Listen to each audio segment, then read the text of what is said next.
Hyperbull, poetry is on the way. Cake and hyperbull, the poetry kettle is whistling, yay. Cake and hyperbull, poetry and life and death and discussion. Sometimes hyperbole, sometimes hyperbull, and cake poetry is on the way.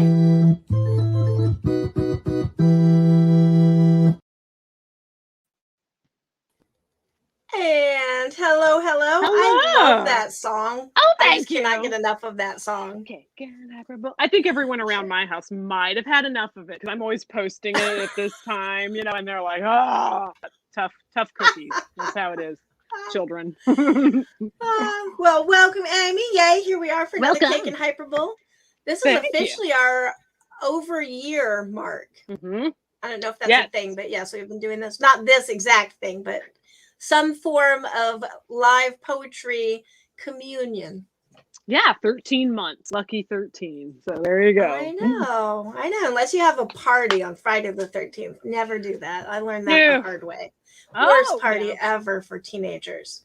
Probably because I got teenagers involved. I mean, I think that was the key element. They might have been a little overexcited by whatever was in the air. Charged air. Yeah. Yes, it was too much. The party I regret.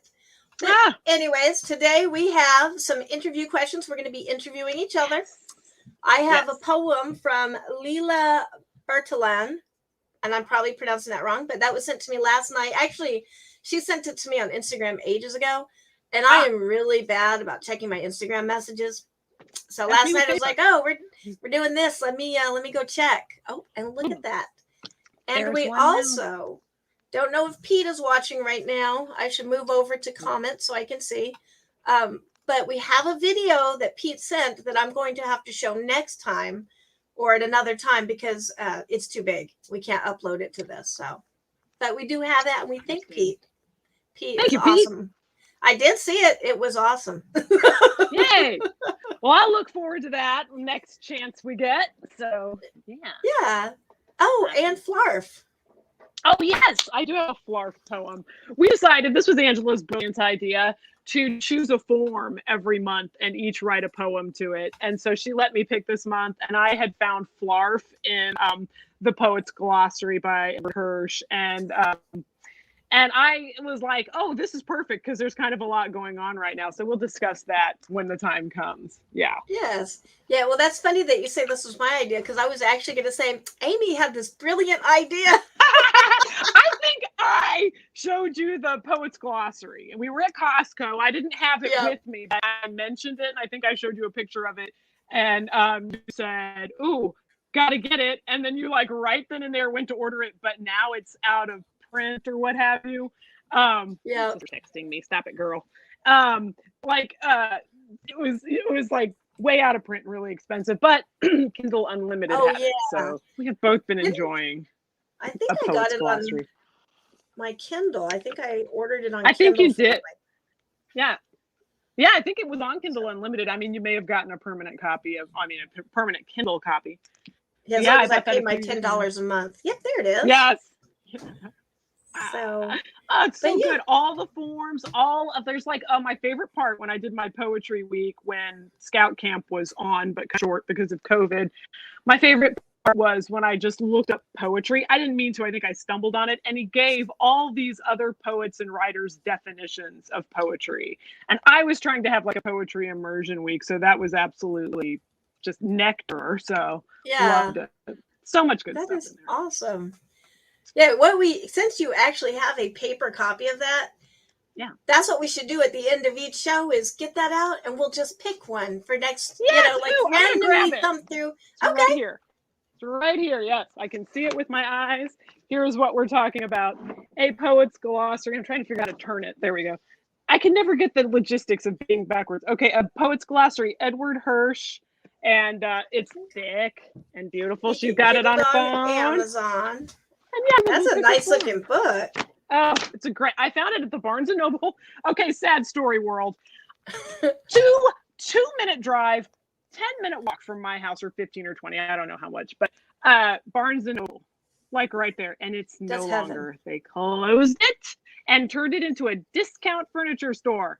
And I drove by it yesterday only because I wanted to look for a Halloween mug at Marshall's, which they didn't have. But the parking lot was jammed. I should have just gone in and wagged my finger at everybody. It's just a bookstore. But That's so sad. that is so sad. That is sad. It makes me like stop and step away from this beautiful town and say, what the H, hell, folks? Yeah. See, I actually said hell. I'll just you go through said with the it. H word, girl. We were talking before this. We're both free when we're free with the swears when we're like trying to record something and it's not working out. So, yeah. But here, children, we're sorry. Your precious ears.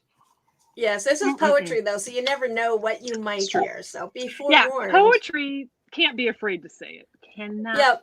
We're relying on poetry for that. So exactly. Absolutely. Yep. So what do you want to do to get started? I know we got interview questions that we are going to be randomly picking, which I love this idea. I think we should always do this. I might always keep my interview questions. Well, I guess we don't want to keep asking. Oh, nice. I would use a hat, but yeah, I put them in here yesterday so I wouldn't lose them. And I was like, it rained so much yesterday, but I wasn't going anywhere.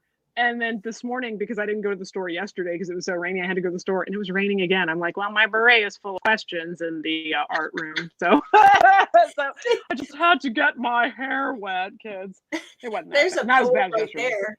My beret is full of questions. Oh my gosh. I love our work. Oh my. All right, I'm writing that down for next week. Yes, next month. Okay, we will have my beret incorporate questions. My beret. We'll both do it. We'll both incorporate it into whatever form, or something like that. All right. With this is how we work, people. There is no rhyme or reason here. There is no plan. Poetry is sometimes chaotic, and I would say that for me, I was thinking about one of the questions because, of course, we put them in the hat. I chose 5. Angela chose 5. We each sent our 5 to the other, and then we cut all 10. So we're going to be drawing. And there's one of your questions I could not get out of my mind. And I was like, that is such a college question. I did go to college, but I'm way more emotional than intellectual. So I was like, I think about this so that I won't be like caught with my pants down when that I apologize. I'm probably going to catch my own self with my pants down because I'll probably get asked that because some of them will be asked our own questions or like if you pick a question I wrote, then I'm essentially getting asked my own question. Exactly. So. But you probably thought about it. I don't know. We'll see. Yeah, it'll be fun. I didn't. That would require way too much planning. Well, I'm sorry. I mean, I love the fresh and unrehearsed response. We'll go with that. It's like a folk style. We're just for the people of the people. I don't know. We're giving you guys the authenticity of the moment. Oh, nothing if not authentic. This is true. Yes. Why don't we start with our flarps then? Let's flarp. Which I do have to apologize because I kept calling it Flarp on my Facebook. We're so writing a Flarp. And then I to be a little bit sarcastic and clever, which always means I'm not clever. I said, yes, Flarp. That's not a typo. Ha ha ha ha. It's actually Flarp. I figured that out last night. I looked it up because I was like, was it Flarp or Flarp? And I just Googled Flarp and it was this stuff. I'm like, this is still possible. It's this jar of stuff that they used to have at my sister would get it for fun. It's like a slime that you can make fart noises with. So Clyde always called it Flarch because he was little and he was thinking of fart. So I was like, oh, Flarch. So we've got Flarp, Flarp, and Flarch. So we could make 3 poetry forms. Yes. And in my blog post last night, you will see a jar of Flarp with the noise putty.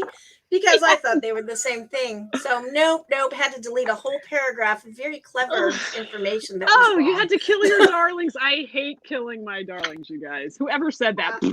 I know, you all remember who it was. I don't. I think it's been many. I think Ernest Hemingway and Stephen King get credited the most. But probably. Well, all right, well that's my Flarp story.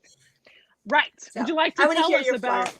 Oh, you want to hear mine? Okay, so Flarp is where you take it. It incorporates the technology of the day, which I'm always reluctant to do. It took me a long time to adjust to all of these new forms of technology.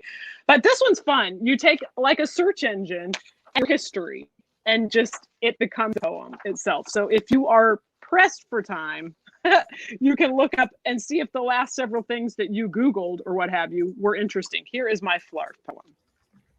Canticle, translate, First Christian Church, vacillate, Luke Cave, Minel BT-27, standalone bell tree, rubber truck colloquial, Sasquatch outpost, lino cut tools, file, birds of paradise, polystyrene musician, Nick Cave bad seeds jumping. The end. If you Google Nick Cave bad seeds jumping, you might not find anything, but if you have that GIF app or that GIF whatever it is app on your text and you put in bad seed, you'll get a picture of Nick Cave and the bad seeds jumping. Well, I love to send that to my son when he sends me obnoxious text because he's not a big Nick Cave fan. I am. So sorry, Nick. I assume you're watching. Get. Yeah, exactly. From somewhere. I just shared Flarp definition, the Wikipedia definition. Wikipedia might be wrong. I just shared that in chat. So we all have our Flarp education. Yes. And I'll read mine. I actually took a different approach. Usually because my search engines are not things that I want to share necessarily, because it's like, what does a head look like when it falls from 3 stories? Things like that. So yeah, for research. Yeah, exactly. Only research. Right, exactly. Don't look in my freezer in the basement. So I just did a search, and then from that page I kind of pulled and I will say I started it going, this is a terrible idea. This is going to be so dumb. But hey, that means I want to do it. I want to try this. Yeah, exactly. Because I couldn't really see, but I said the same thing about pantomime. Like, how are you going to get a poem when you're just like taking the same lines and repeating them? And I love how those turn out. I do too. Very musical. I approached it with enthusiasm, and I love flarfing. This is an awesome, because it, So anyways, I'm looking forward to it. Good. All right, and the search term that I used is, what is a human? Okay. So, and of course, I stuck with my little sparse linked haiku thing. Okay. So, what is a human? Flarp. Homo sapiens, a culture-bearing primate, the genus Homo. Noun, a human being. Adjective, relating to persons. Of people, the most abundant, widespread species of primates. Human means someone related to or associated with a humanity, and a superior characteristic having vertical foreheads. A bipedal with ability to use words and make decisions. It's a question all priests, poets, politicians, and toddlers have asked. What is a human? Humans may dislike robots, archaic species. So, I love this. All of that is actually on that page. Like the very end of it is this whole thing about how humans may dislike robots. And I'm like, what? This is like gold. That's great. Oh, that was very poetic. Very well done. So I will say I love flarping, Amy. Thank you for suggesting that. Oh, and thank you, Edward Hirsch. And it brings to mind one little thing. Once I was looking in my Amazon, I was going to search for something on Amazon years ago. My son, I think, was 9 years old, and he didn't have his own device at that time. So he had gotten into mine, I thought, and I was like, searching Amazon, the search history comes up, human baby. I was like, Clyde, did you search for human baby in Amazon? And he's like, yeah, I just wanted to know if you could buy a human baby on Amazon. Because I think he was going, you can buy anything on Amazon. And he's like, human baby. I was probably complaining about not having enough babies. Yeah. Like, well, let's see if we can get mom one of those on Amazon. I'll buy one. Yeah, I know. It's scary. It was sort of a disturbing moment. I'll tell you that right now. Oh, that's funny. Those are my favorite moments, though. Those are such my favorite moments. Yeah. They're creative moments for real. Yeah. Oh, Flarp. Thank you, Flarp. Yes, Flarp is fun. I'm going to do more Flarp. I could totally see that just being like, apparently there's books of Flarp. Oh, yeah, I bet there are. Yeah, so I was think people are the tech. Yeah, bowled over Yeah. by this new poetic possibility. So Yeah, and me like and Google. Oh, and if you're taking the Google things, I found this out and I thought this was super cool. If you're taking the search, and you've got all your little search engine sentences, and what I did was I just pasted them all and then I kind of picked out what I wanted. That's called Google sculpting. Ooh. Artistic. I'm in. Oh gosh, I love that approach. That's such a cool approach. Yeah. I was working on the thing I was going to work on during my poetry week, but then of course it's like I was planning the weeks ahead and then something else entirely came along, because I was trying to figure out the opposite of poetry, the opposite of poet, because you had told me about somebody who had a technique. If you want to shake up your poetry, or if you're in a rut, find a poem or one of your own poems and substitute a bunch of opposite words, like the opposite. Yeah. So I was that was Linda Addison. Yeah, yes. And I was waiting in the waiting room at my husband's chiropractor and chose a poem I had written the week before, and the freaking second word was, I think, poetry or poet, and I was like, oh crap. It was like it's not like black, white, red, or there's what's the opposite of red, blue, or like, dark, white, day, night, whatever. It wasn't like that. Nothing sprung to mind. And so I thought, I'm going to do a whole project on this.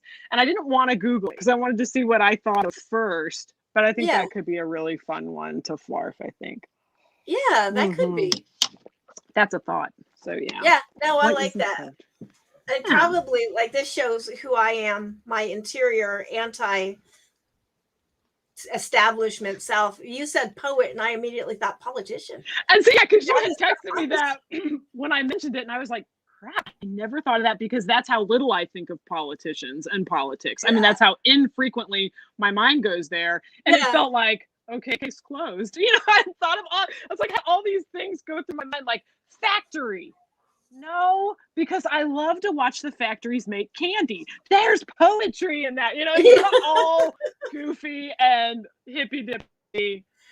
Hello. And so, I was like, then Angela says, well, the politician. And I was like, oh, okay, well, I guess that's done. That's why I abandoned the project. No, just kidding. But I mean, that's damn good answer.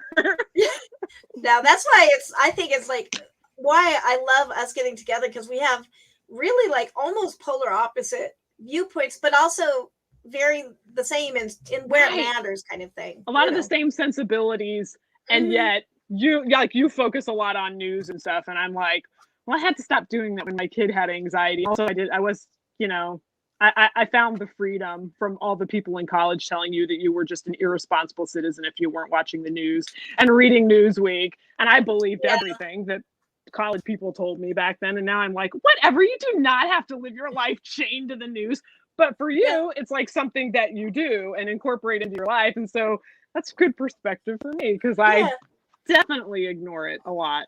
Not and that makes you sound like me, the newspapers, like working for that, because you always had to be aware of what's going on, to be relevant. A lot of it honestly is science news. Like, I'm looking through my news thing, science news, science fiction news, European countries. Of course, right now it's like COVID. I get a ton of art news, which I love. I do especially too. Banksy stuff. I'm obsessed with him right now. I mean, that is fascinating. Anybody wants to send me a Banksy? Hey, Banksy. Yeah. If you want to send a Banksy. Fans. I'll share it with Amy for sure. You can paint it on I just live over the way. I can come view it anytime. I know. If it's a carryable thing, we'll like house it. Can go from house to house. Yeah. So if you're watching this, let this go viral. We would love Banksy to gift us a Banksy. Anything. A paperclip. Yeah. Our Banksy paperclip. Oh, I need the Banksy paperclip because I'm in need of inspiration. Blah blah blah. All that will take place. So, seriously. So, all right, there's my advertisement for us to get free art. Send it in care of the North Independence Library in Independence, Missouri. We'll just go retrieve it there. We used to work there, so they know us so well.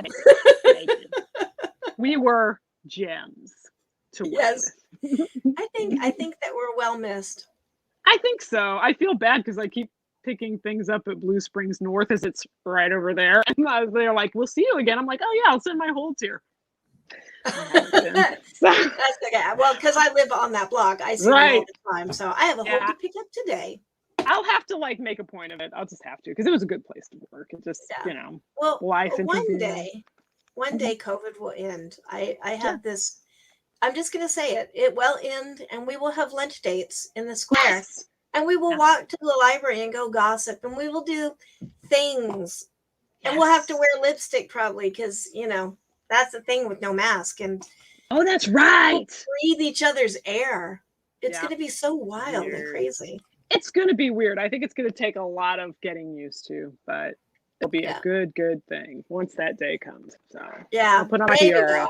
Santa Caligandes, I guess, is coming, and it's now. It's now. They did the parking of the cars last night. Yeah. And so it's like from Friday through Labor Day. And that's the thing. It's like we used to go all the time when I was a kid. I was telling Gina on Instagram, because I took pictures of it when I took a walk the other morning.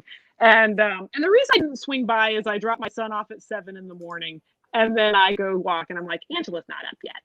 If you're ever up, we'll just have coffee. But I am not up at that time usually.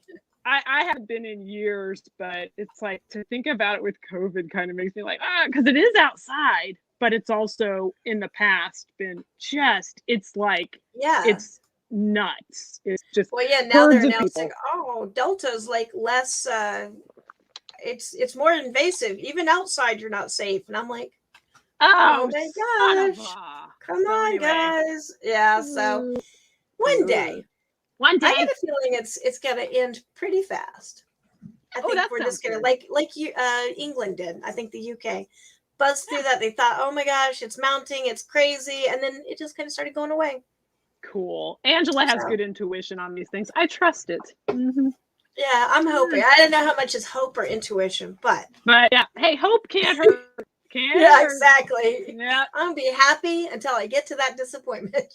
Yeah, that's right. That's right. You don't waste the energy. It's like Mark Twain has some quote about, I've had some terrible times in my life, and some of them even happened, because like worry, some of them actually happened. But so why make more? Well, let's start our drawing of interview questions. I was gonna say that. Who wants to go first? Do you want to be an asker or an askie? How about you ask me first? Okay. I have my magic. Look at this box. I'm so fancy. I've wondered all my life what to do with this box. Secret book box. It has its purpose. Perfect. So I'm randomly picking one. It's going to be a crazy one. I'm going to ask for the philosophy of the meaning of life. Oh my goodness. That one I was thinking about last night kind of was. Okay, let's see. This is actually one of yours, so I'm asking you your question. If you could have breakfast with any person, living or dead, who would it be and what would you eat? And why? And why? Why did I put that and why in there? Then I have to be so honest.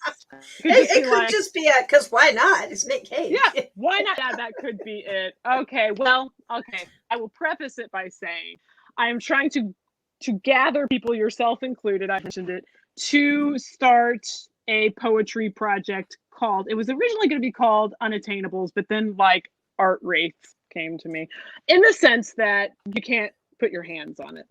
And did you say art wraith? Wraiths, yeah, wraiths. Like I love that. Spirits. And so the deal is, I have a backlog of poems about obsession with like people, like musicians and stuff like that, and I was spurred to make it into a project when somebody we know on Instagram who has contributed poetry was like posting pictures of some musician they were obsessed with and was like, oh, it hurts to know it can never be, and I was like, oh my God, there's so many poems about that. Write a poem about it. We'll make a collection. And of course, it's going to be like normal where nobody, like everyone's like, yeah, okay. And then like when I tried to start the mom rock band back in Columbia, everybody was like, yeah. And then I was the only one who was really into it. But so it might just be my book. And then what was going to be like this collection of poems about obsessions, a lot of people legitimizing my weirdness, it's just going to be me. So I might as well get it over with. I'll be with you. Oh, good. You know good. Okay, he has too. Because I have like 12 poems so far. Anyway, it's going to have, at this moment in time, it's going to have to be Blixa Bargeld, Divine Sturgeon and Neubauten. There is just like, he is like not only this weird combination of is he gorgeous or is he ugly? I can't tell. Let's just keep looking until we figure it out.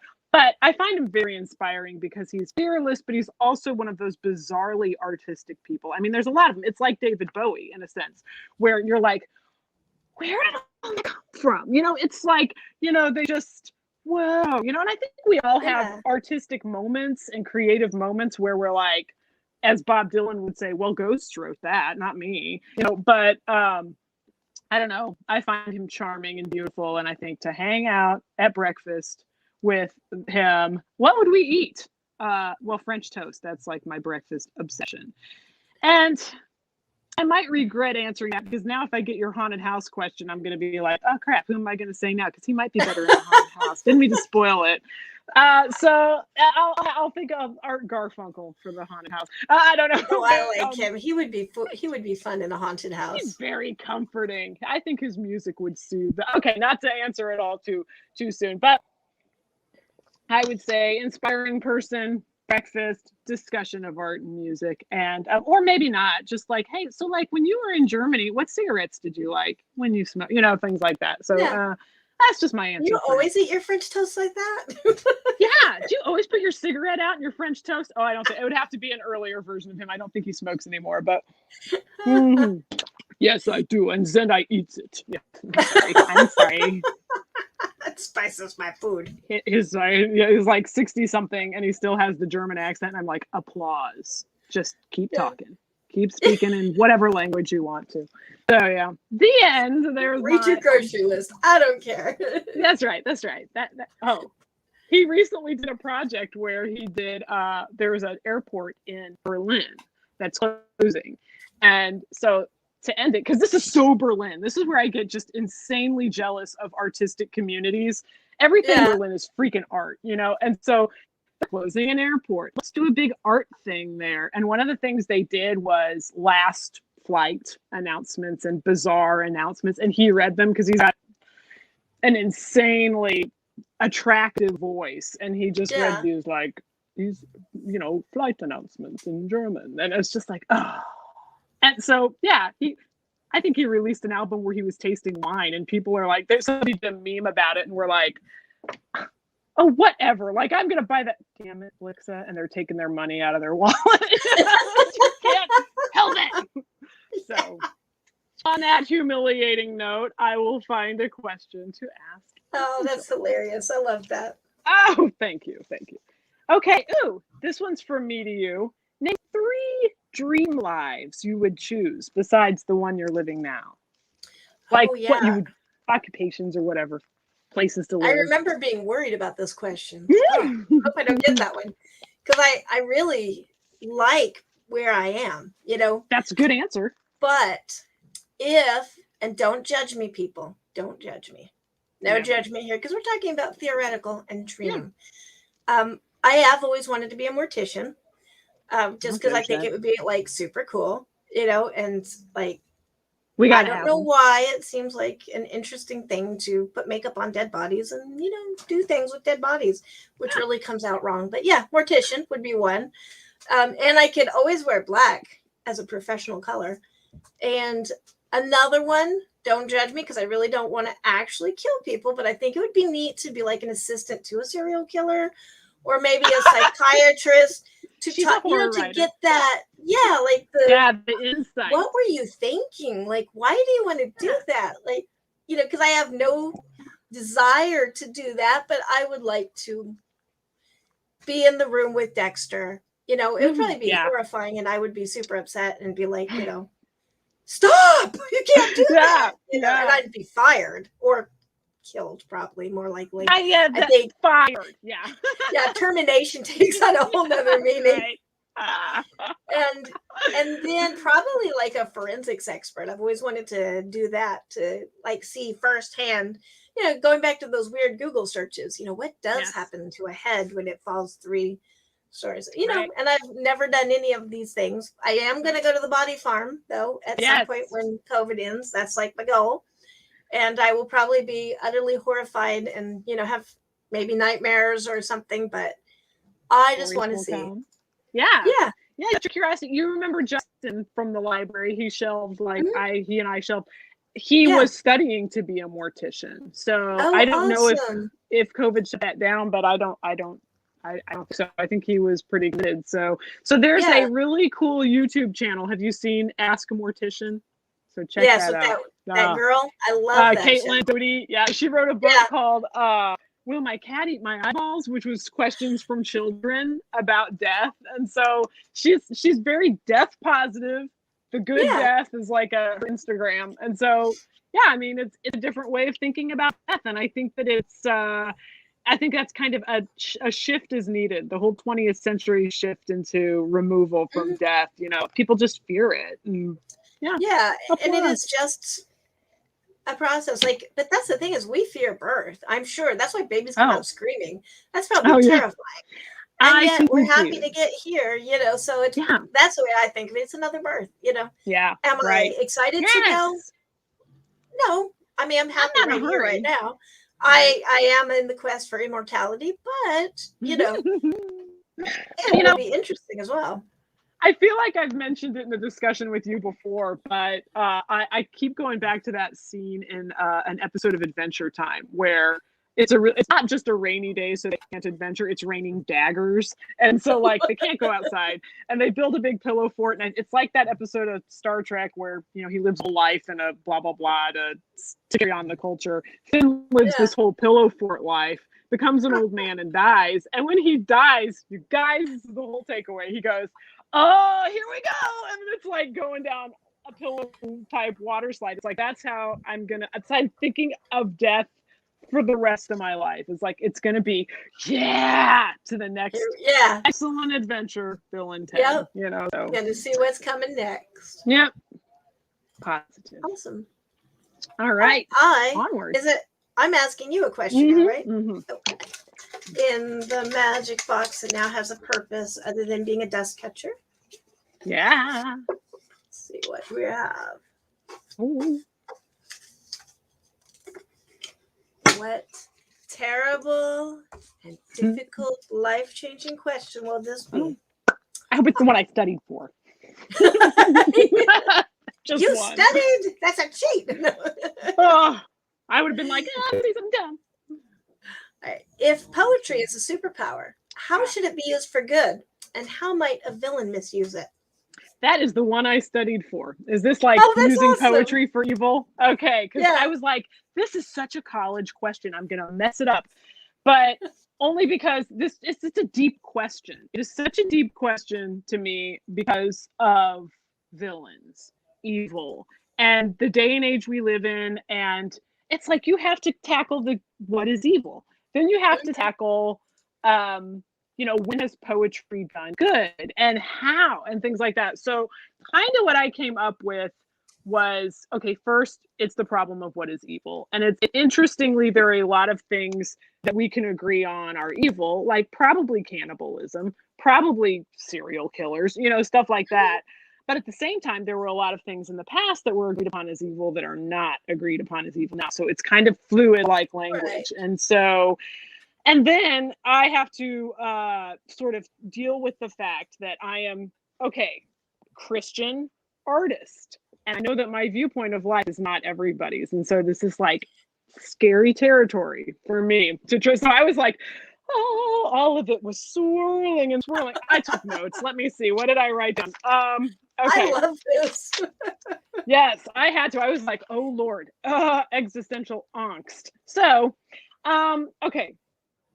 How might poetry be used for evil was roughly the question. And that's the part I tackled. I know there's a whole other part of it. Let's look at that, though.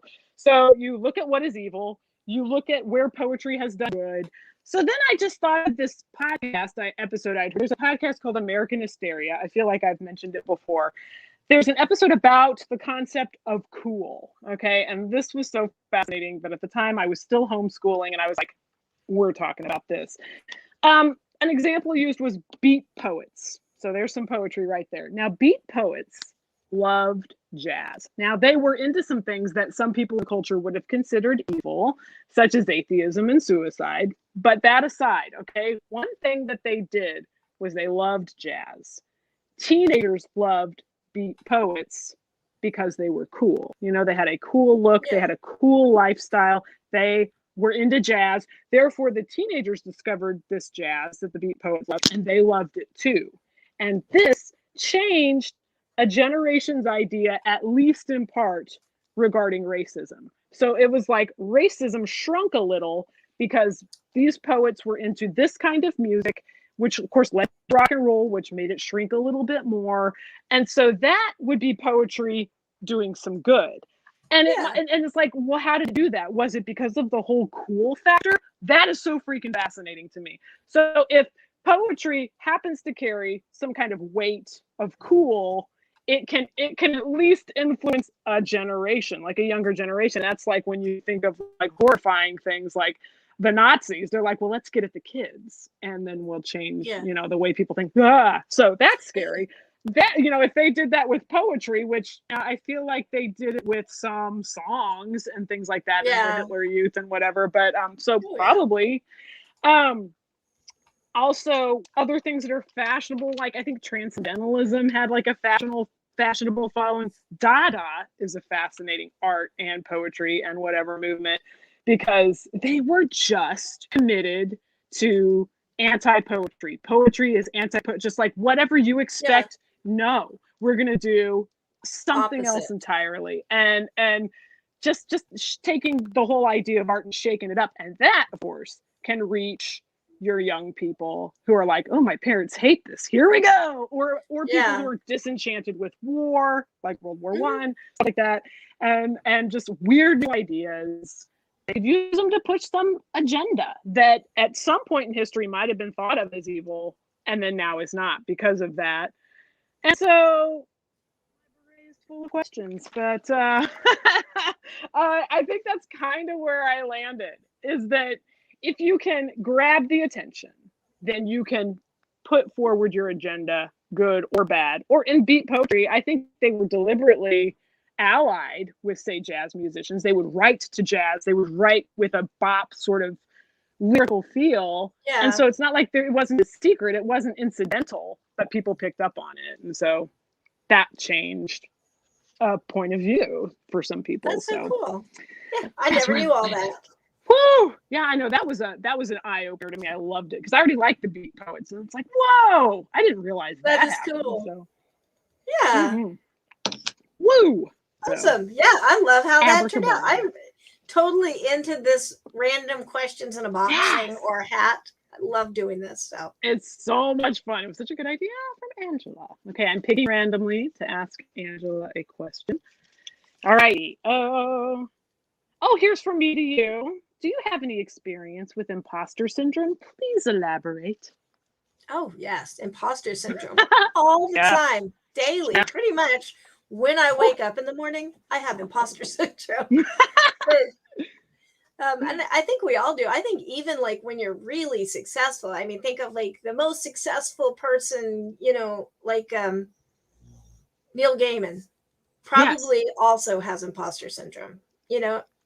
So, and I don't know why we do that. Probably because we're our worst enemies for judgment and, you know, critiquing and stuff. Probably we're the harshest.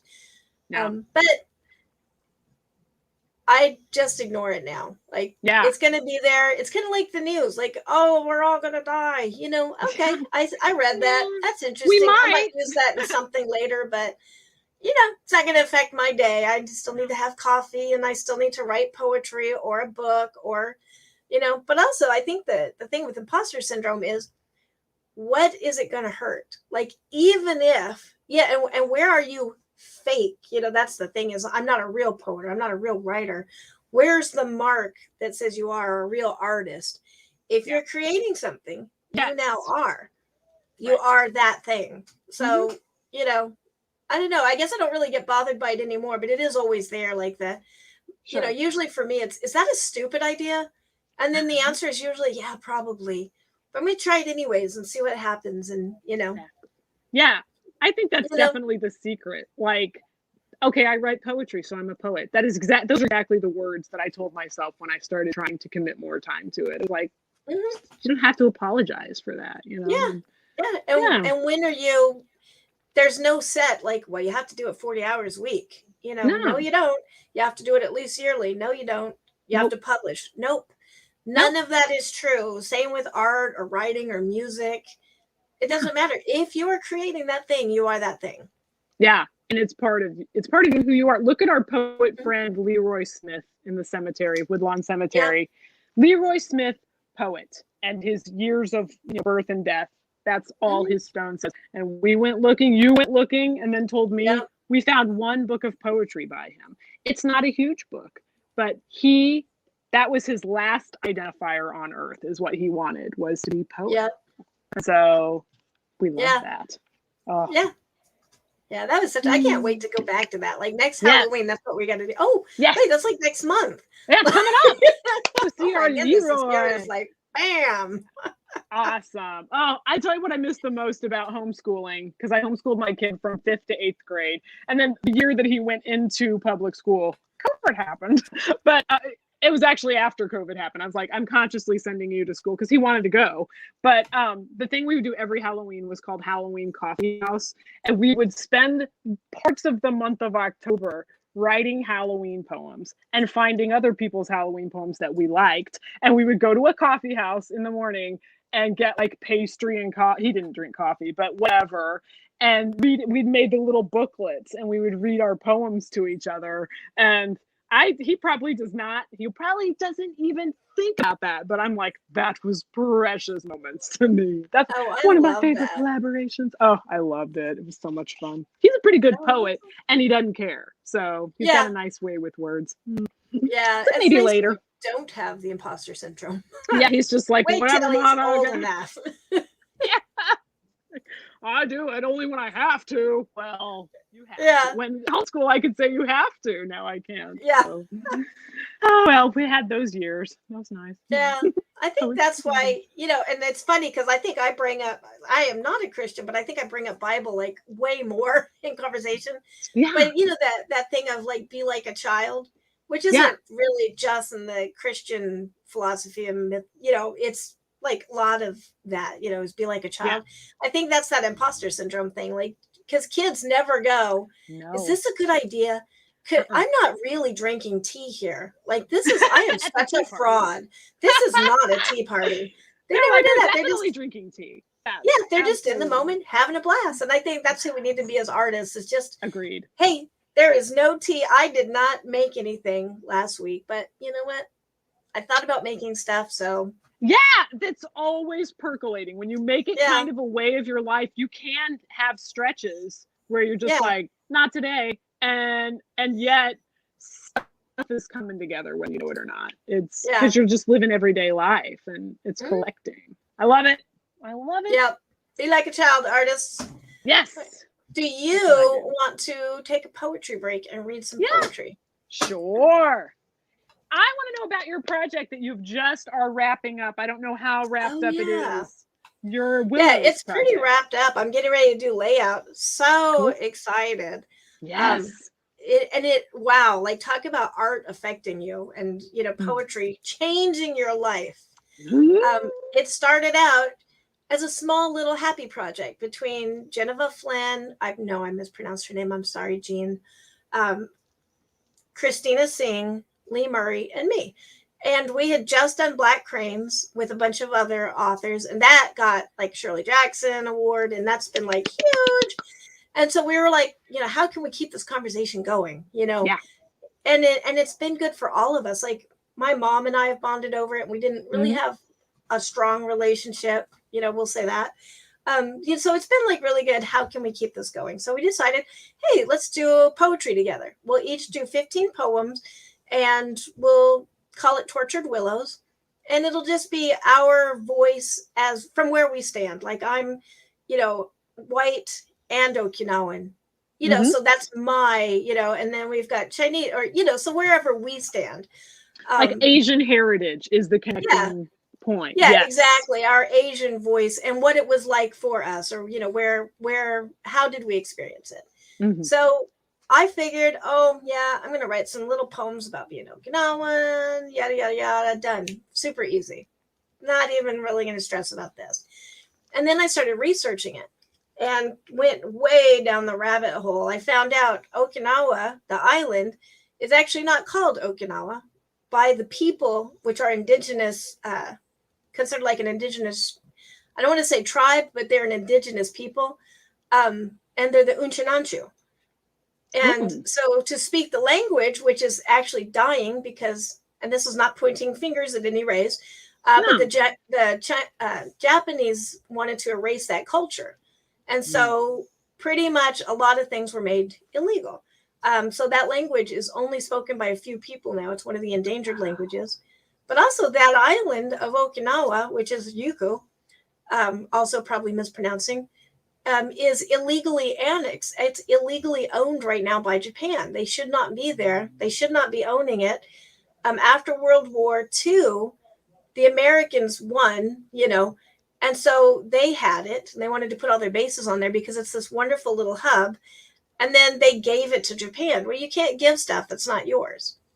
So I'm reading all this, and I was kind of like, oh my gosh, I didn't even know all this stuff. And there's these tattoos that go on the back of a hand. Oh, I actually have a picture of one. Oh. So I'm totally getting these because, I love tattoos anyways. But this is one of the books I just got, Okinawan Prisoners, and they're called Hajiki tattoos. But you can see on her hands, whoops, right there. Yeah, no, it's hard to do that backwards. Actually, Okinawan, because each island had its own markings. But you can see on the back of the book, this is actually written in Pidgin, which is like Creole of Hawaii, and Japanese and English. But the tattoos would mark a woman, and they were like, she added to them her whole life. Like when she had a grandchild, she might add to it, or and they signified who she was. Let me see if I can find a really good picture of it. But anyway, so awesome. Because this could be like a whole 3 or 4 hour seminar, Angela talking about what she found out about Okinawa. That's cool. It really wound up being like a huge difference to me. There's some of the patterns of them. Oh, wow. Oh, that's so cool. They're beautiful. Yeah, so I totally want to get these now. And this would be, pretty sure I'm pointing to the right one. Yeah. This is like specifically Okinawa, like from that island. Because I found out in all of this deep research, the address that my family came from when they immigrated to Hawaii. So it's been like this huge thing. And yeah, in the process of doing all this incredible research, man, I lost myself. I got depressed. I got angry about the whole, like Hajiki tattoos. A lot of third generation and even second generation Okinawans don't even know about them because it was such a shameful thing. Women would get locked in their cabins if they had them because you didn't want people seeing that low life tattooed people, kind of, that kind of thing. Yeah. So, and as somebody who has quite a few tattoos myself, that really struck home of, wow, I really want to do this. So, yeah, but they're telling their story. Yeah, exactly. So it wound up just being, and it was after the deadline when we said we would do it, and I still had only written like 1 or 2 poems because I was just reading, and I'd mark out like, oh, I want to write a poem about this. I want to write a poem about that. And all 4 of us are horror poets and authors. And so originally I was like, wow, am I going to be able to make this dark, Yeah.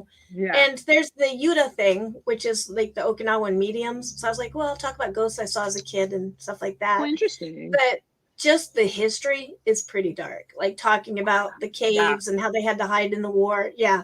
So I didn't even have to worry about the darkness. That was there. It was there. But, yeah, so that's I'll actually read. I have a poem called My Hajiki. Oh, I'm sorry, Her Hajiki. So I'll read that one. Now that I gave you the long, long story, but yeah, I'm super excited. We're releasing that October 7th. Cool. It's all written. I've read Jean, Christina, and Lee's poems. Absolutely brilliant. I'm just like, wow, I'm so excited for this thing to come out and to, to be like a voice, and that's kind of one of the things I was reading with the Unchinanchu is it's so hard to get that point of view out because if you speak Creole Pidgin or if you speak Japanese or, and we don't even know the stories anymore because they've been eradicated. So there's like a big movement to reclaim that culture. And one thing I do love is, and I could be wrong, so hopefully I'm not misreading this because there's a lot of misinformation too. The Unchinanchu consider it like a spiritual family. So if you have blood, it's not like a question of, well, you're pretty white, to be part of this, or you don't have enough. You're only a 16th. If you have any of that at all, that spirit resides in you. And so you're a part of that family. And that people. So I was like, yay. It. Yeah, I'm only 25%, but yeah. Hey. That's my favorite 25%. Yeah. Not to diss the Scottish people, but No. I know. I have that in Polish blood, and it resonates with me. I think that it just does. So yeah. Super. Okay, tell the title. Yeah. Oh, tell the title of the collection again. Yeah. Oh, it's Tortured Willows. Tortured Willows. Okay, I wanted to hear one more time. I'm gonna write it down. I'm gonna be ready for that one. Yeah, and that's actually going to come out October 7th to celebrate Dark Poetry Day. Ooh, October 7th, Dark Poetry Day. Yeah, because I think it's the day that Edgar Allan Poe passed away, which is why and that was an HWA initiative to make that day. So. I love it. Everybody, hear that? October 7th. Yes. Yeah. All right, okay. I'll read this and then get off of my Unchinanchu soapbox. Good story though. It has been like just wild, the things I learned. The term Yuta, I actually found out, is a terrible term. It's like how witch used to be a bad term, Right. But now it's been claimed. Yuta actually meant it's a longer word, like Yutakoko or something like that. That's not it. But, and it means deceivers, because the Japanese didn't want people going to Yuta, and because the women are the spiritual leaders. It's called onorigami. Mm-hmm. Onarigami. And the women are the spiritual leaders. And so the Japanese didn't want people going to women to get spiritual guidance and stuff and fixes, because that takes power away from a government or whatever. So that is why some of that suppression happened, and then misunderstandings and stupid racism and, people are people, They go and they mess things up a lot. Yep. And continue, and that's life. Yeah. So. Yep. All right. I will read my her hajiki, which is actually my great grandmother. I have a photo of her that my mom sent me where you can see her hajiki. And I was just like, oh my gosh. And I would have never, they're grainy. It's an old photo. And so I would have never, I would just thought, oh, that's like smudges or who knows. But yeah, that was actually her hajiki. So an arrow, an X, a permanent mark of pride and of her culture. Unchinanchu girls with their decorated hands, an arrow to show where she was headed, equal and independent, tattoos that she chose. A spider, a cross, a needle made of bamboo, a story on skin. They showed her power, and wherever she may go, they showed where she'd been. Hajiki tattoos on my great-grandmother's hands, marked with pride, for pride, and then banished by the men of Japan who feared onorigami. The ink may be gone, but the spirit remains strong and calls for returns. Nice. Wow, it sounds like such an excellent project. I'm really looking forward to reading that one. Yeah, it's kind of pivoted everything I was doing, because I was kind of like, I do dark fiction, I do these things, I write poetry, but it really drove it all to where, wow, I want to take and write the history of everything that happened, but in a real accessible way, because right now it's very hard to find information, and a lot of it is so ridiculously expensive in English. I was actually trying to find stuff about Okinawa for years, couldn't find anything in English. It's all in Brazilian and Portuguese, or I should say in Portuguese, because that's where a lot of them they went. So but anyways, I just looked at the time and realized I am like, woo, just going off on this huge tangent. Like I said, this could be 4 hours.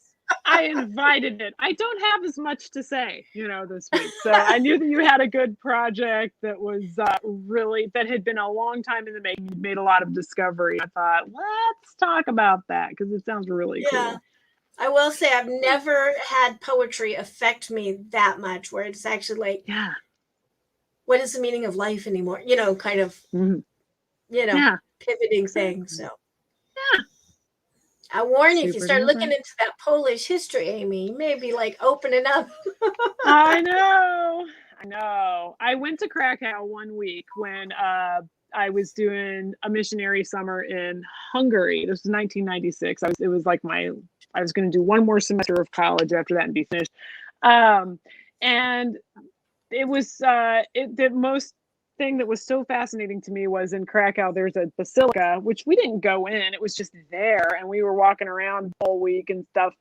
These two towers in this church, and they were built by two brothers that were competitive with each other, and they were each sort of fighting to have the higher tower, and one of them died, so his brother finished the tower and then finished his own side higher, just a little bit higher.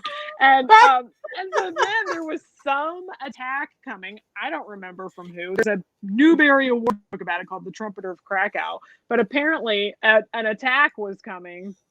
And the trumpeter who was in watch in one of the towers blew a song, got hit with an arrow, and it stopped the song, you know, partway through. So now every hour they have a trumpeter up there who reenacts it from every part, like each of the four corners of the tower, play the song, stop in the point where the arrow hit the guy. Every hour. It was like every time, and it did, you know, we were there for a week. We were outdoor a lot. I heard it a lot, and every time it would like just raise goosebumps. I'm like, oh my gosh. Oh, wow, you know, that's such a crazy old cultures commemorate, you know, that we're like, we're Yeah. kind of new America, and we don't have, I mean, like the European settlements and stuff, and everything's just kind of forgotten sometimes and disposable sometimes. It's just like all this ancient stuff from 500 years ago is like every hour we're gonna remember this guy. I can't even imagine. That is just like that's awesome. So that's all I know, but yeah, hey, that's you know. that's pretty good. That's like a whole poem or a story right there. That would be such a good little story. Yeah. I mean, it is a story that's already been written, but been written by Newbery. I might come claim it. Yeah, it's okay. I think, you know, we can always put our own spin on it. It's like anything. It's like a cover song, you know. yeah, exactly. You bring your own self to it. So yeah. Look, do you want to read? I don't want to end without reading Leela Bertalan's poem because she sent that to me last night. But I want to hear you. Like, let's have a little more poetry. And we still have questions that we can save for next time. Yeah, we can. This. Yeah, I took mine out so they won't recur. So good. Yeah, that's what I did too.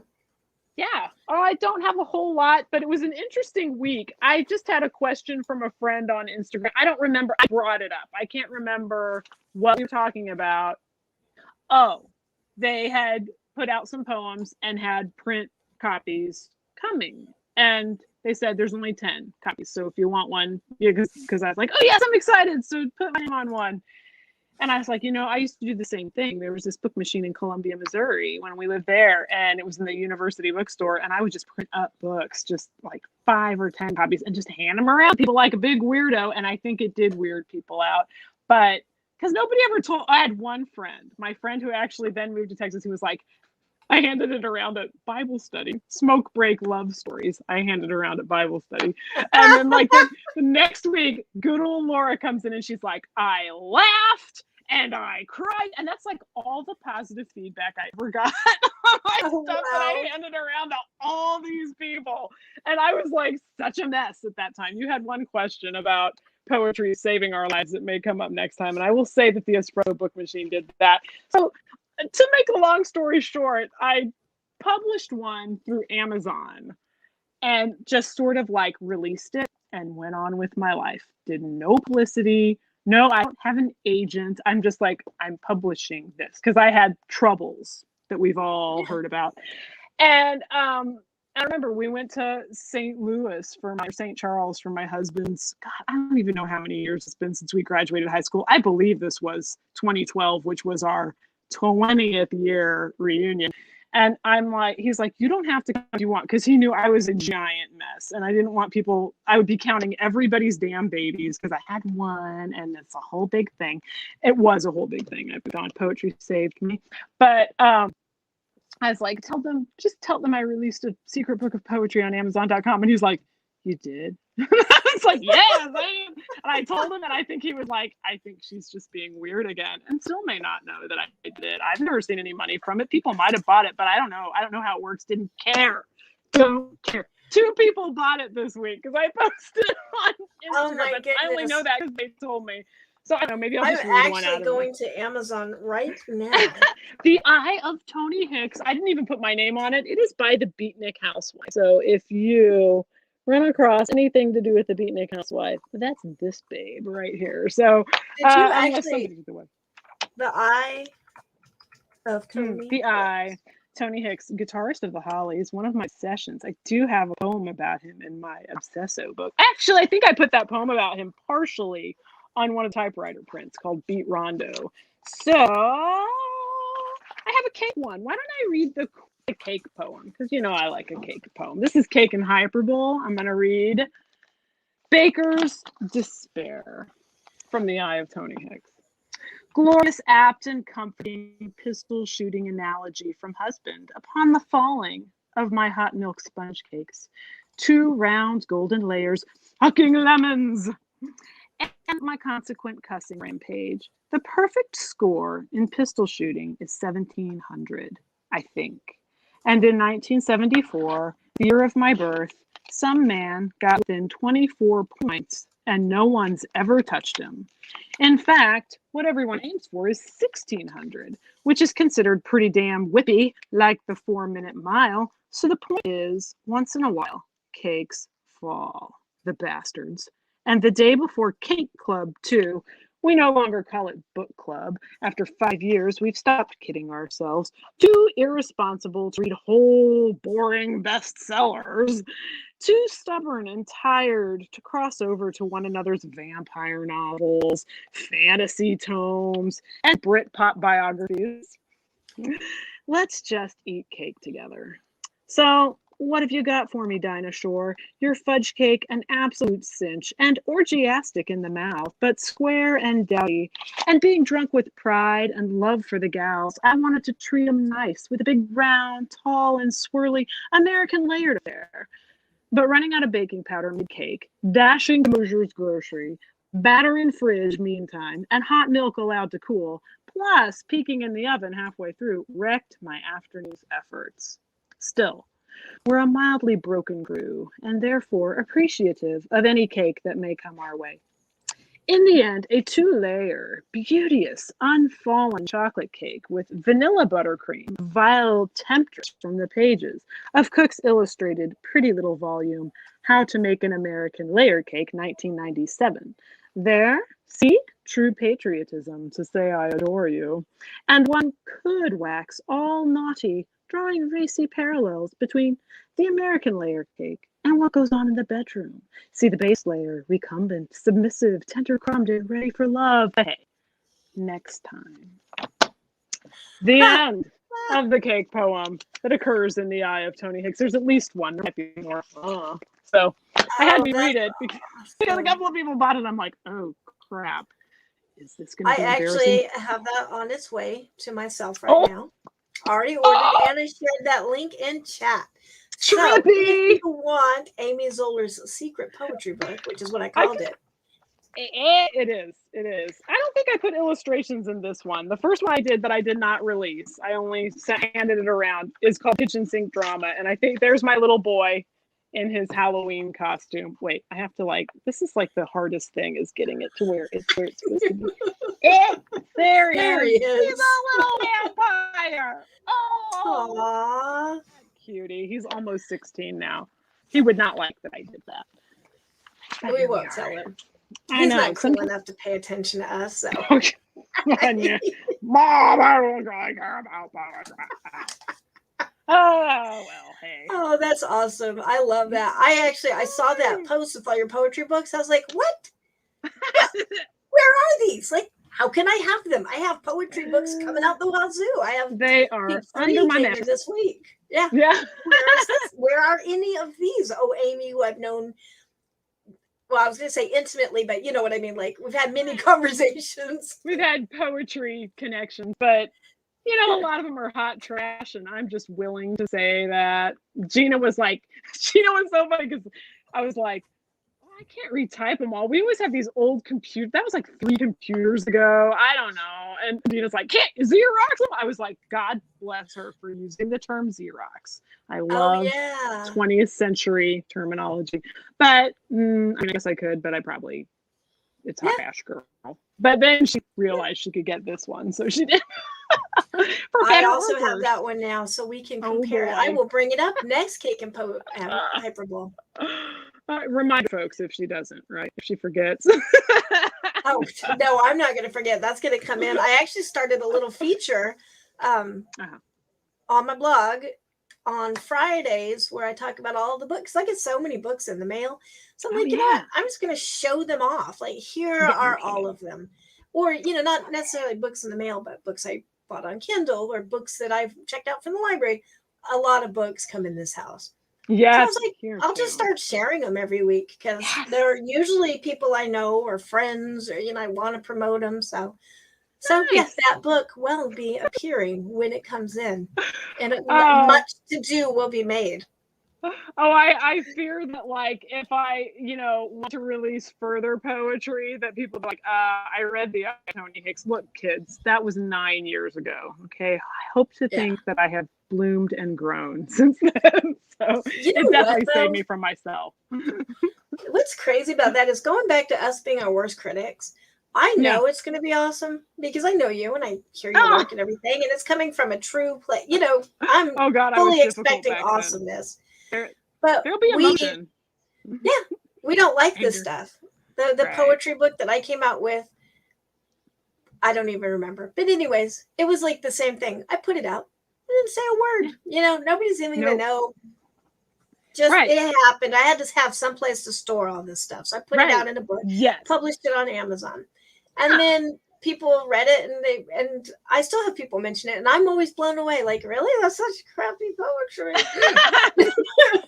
That's awesome. I think it's a matter of I wrote that when I was 37, I think. And it's like, I think at that point in your life, the people that you know don't always see you that way. Because I didn't have a late start at writing poetry. I had a late start at sharing poetry. And then I didn't share it again for another period of time. But it's like people don't see you that way, so they don't really accept it. They're like, but I know you, so you're not that. And and so that's really crazy people.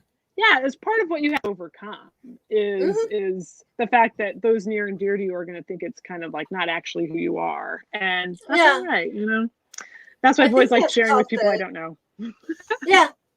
I think that's called the Jesus of Nazareth theory or something like that, because it's like, from your own hometown, you can't be a prophet or whatever. We know you. You. Yeah, exactly. Yeah, I remember when you fell off the bridge, kind of thing. Exactly. I remember when you got in trouble for hanging out at the chapel when you weren't supposed to. Ran away from home. Your mom was pissed. She was so mad. She's gonna tan your hide. Yep, exactly. So yeah. Right. I'm going to read Lily Bartolon's because she sent this to me very kindly, and I did not answer her for many, probably weeks, because FYI, I don't really check my Instagram messages, nor my Twitter messages, or often even my Facebook messages. If you ever want to contact me, you probably have my email, or go to my blog. There's a nice little contact form which goes to my email. I check my email. That's what I check. So, that's right. I hear you.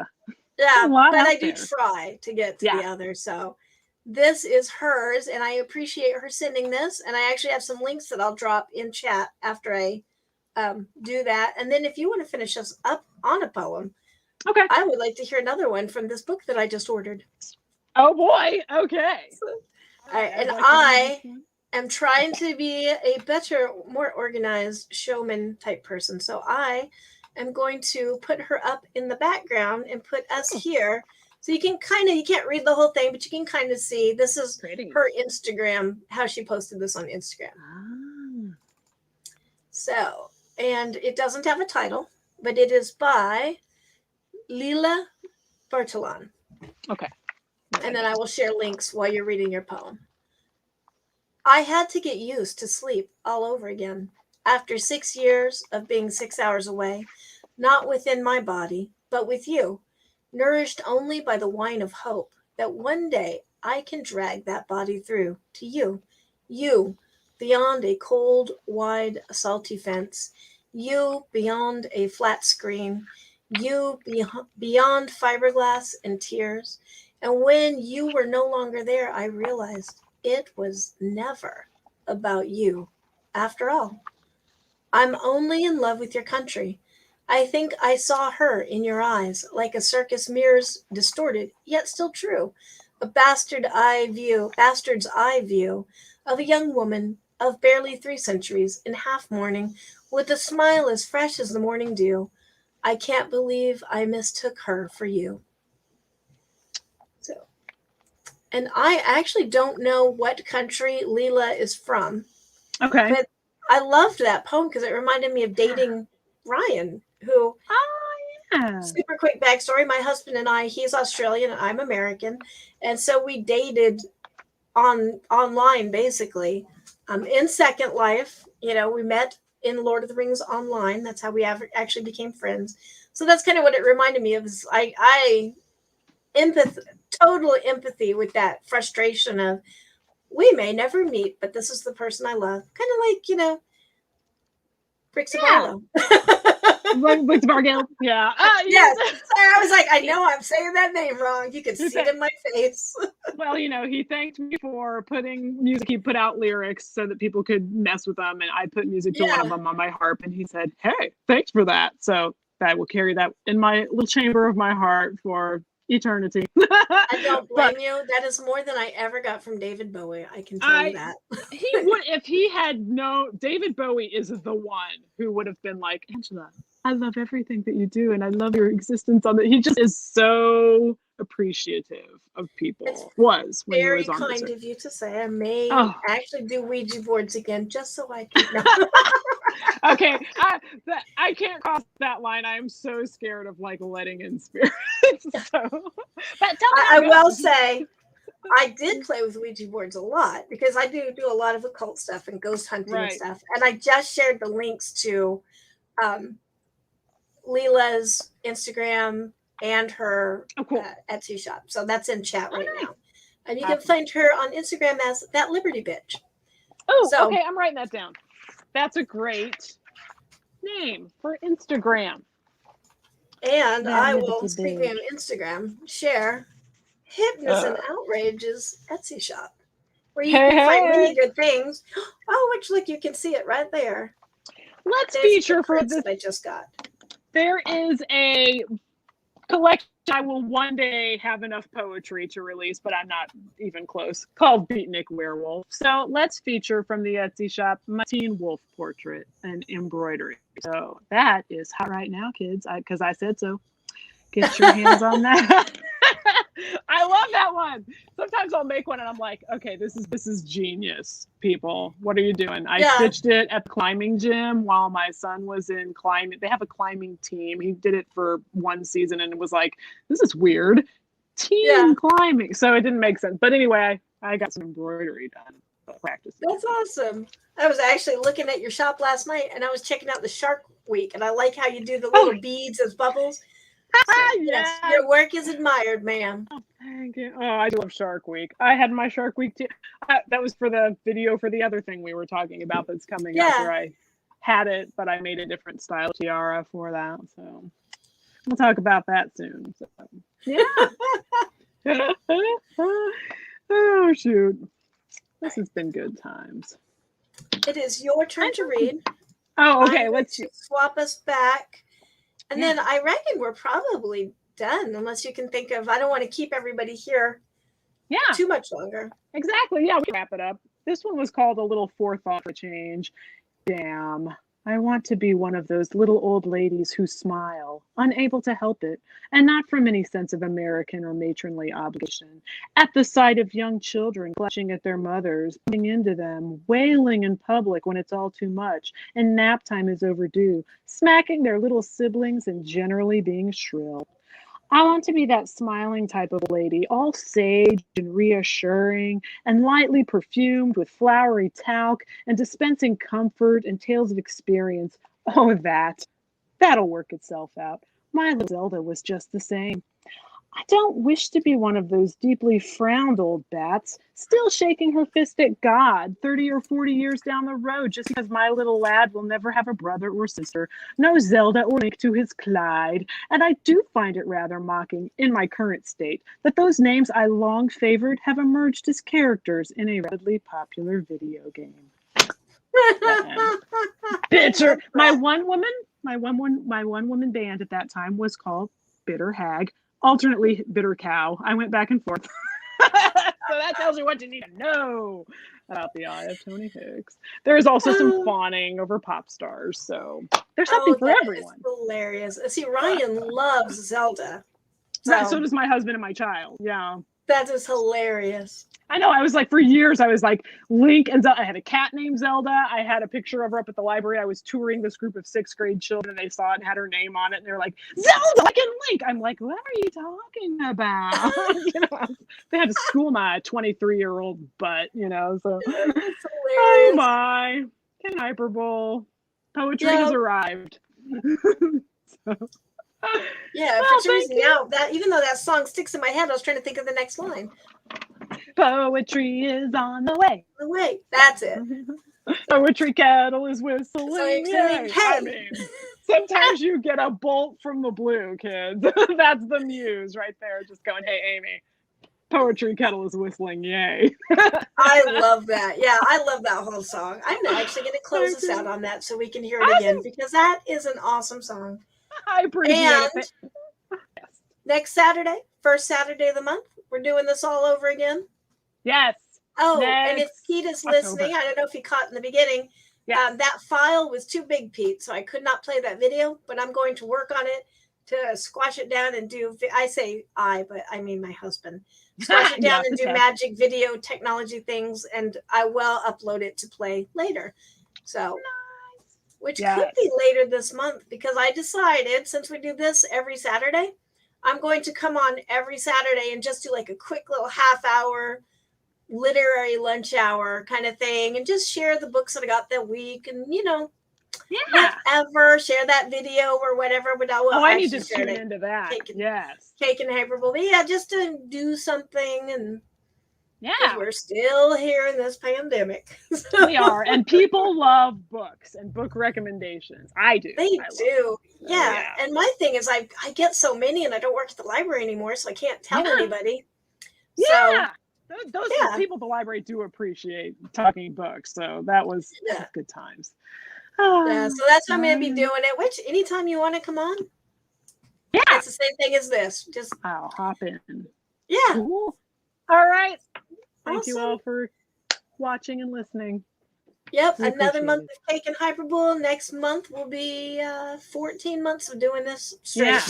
I'm going with the spooky theme for it'll be my answer to Halloween Coffee House, even though it's early in the month.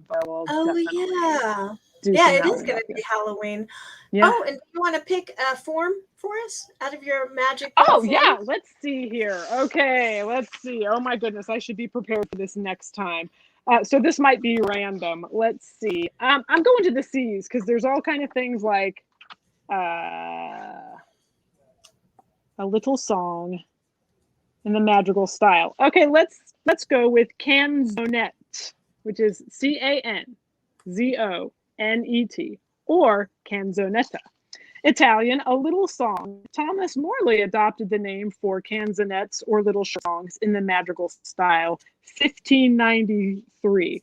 The term was used in the Renaissance for short and light song-like poems, as in Michael Drayton's To His Coy Love, a Canzonet, 1619, which concludes, and it gives the conclusion of it, so there's examples given. I'm going to mark the spot with my picture. I did a watercolor of Stu Sutcliffe and put on a mug and then gave it away to somebody as a giveaway. So I'm going to mark the page with my picture of it. So canzonet. Tune in. All right. Canzonet will be what we write next month. Yeah. For whatever you said about Halloween coffee shop. Halloween coffee house. Coffee house. Read each other poetry. Yeah. And it has to have my barrette is full of questions in there somewhere. Oh, I'm looking forward to this. So I love these. Right. This is so much fun. Even if nobody is ever watching, I don't know if, people. I know people are out there because I see comments and stuff. But thank you guys for humoring us. We love doing this. We'll be doing it again next Saturday. We will. All right. All right. Thank you. Goodbye, Amy. I will see you next month, but probably sooner. Yeah, I'll probably jump in. Yeah. All right. And we live in the same town. Bye. Yeah, exactly. Bye, everybody.